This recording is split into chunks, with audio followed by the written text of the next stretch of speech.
Et c'est comme ça que ça se passe. Dédale et Icare sont enfermés dans la plus haute tour de garde du labyrinthe et tout est bien gardé sur terre et sur mer.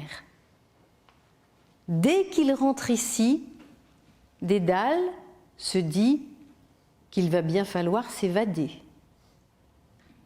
Il réfléchit vite, comme Dédale sait réfléchir, et il dit à son fils « Mon fils, je vais t'inventer 1000 jeux.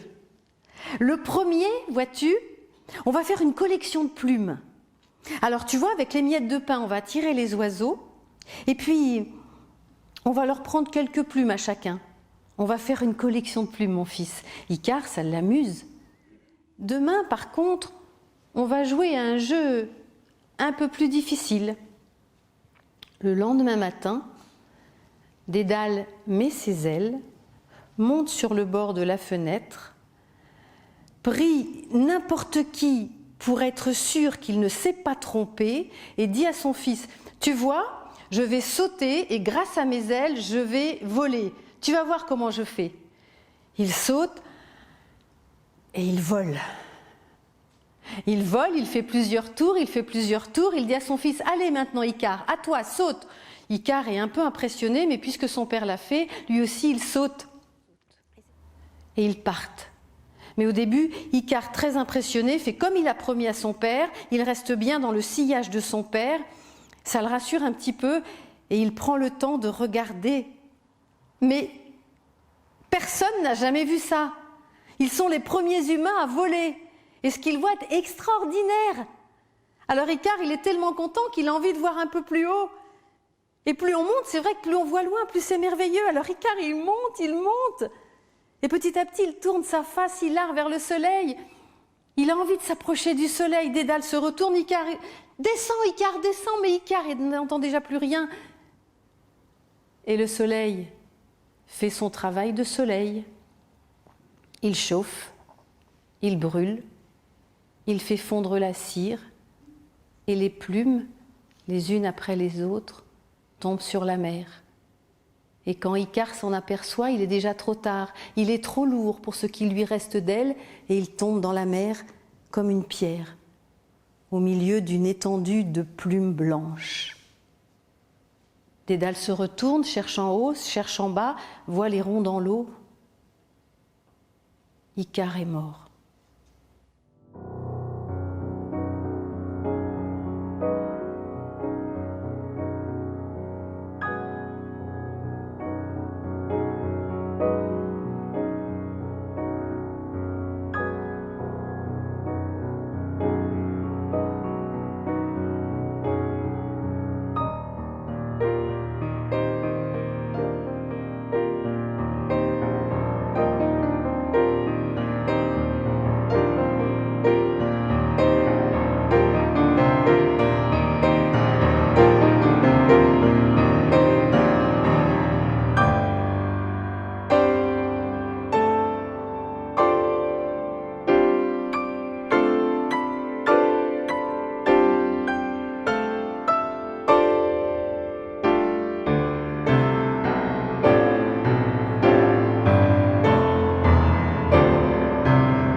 Il est en Sicile, accueilli par le roi Coccalos, tellement content de recevoir Dédale. Mais Dédale, il a trop de chagrin. Il ne peut plus rien faire, plus rien imaginer. Dès qu'on lui propose quelque chose, il dit non, non, non, je ne peux pas, je ne peux plus. Coccalos a expliqué à ses enfants que Dédale, c'est pas n'importe qui. Et que Dédale est même réputé pour construire des automates absolument extraordinaires. Les gamins viennent voir Dédale et disent « Dis Dédale, tu nous construis un automate ?»« Non, non, non, j'ai pas envie les gamins, laissez-moi tranquille. »« Dédale, s'il te plaît Dédale, pour avoir la paix, dit « Bon, d'accord, je vous construis un automate et puis après vous allez jouer. » Il construit l'automate, les enfants jouent avec et évidemment il le casse. « Dédale, s'il te plaît, tu peux nous le réparer ?» Oui, bon, d'accord. Dédale répare, il le casse, il répare, il le casse. Et puis les enfants viennent et ils rient. Et ils entraînent Dédale dans ce rire. Et Dédale, peu à peu, il sort de son chagrin. Il est sur le chemin de la guérison. Une coquille d'escargot. Faire passer un fil dans une coquille d'escargot. Quand Coqualos dit ça à Dédale, Dédale lui dit « C'est facile, je te le fais quand tu veux. » Et Dédale le fait. Il prend une coquille d'escargot, il fait un petit trou, il prend une fourmi, il accroche comme il peut, tout le monde n'est pas Dédale, un fil à une des pattes de la fourmi.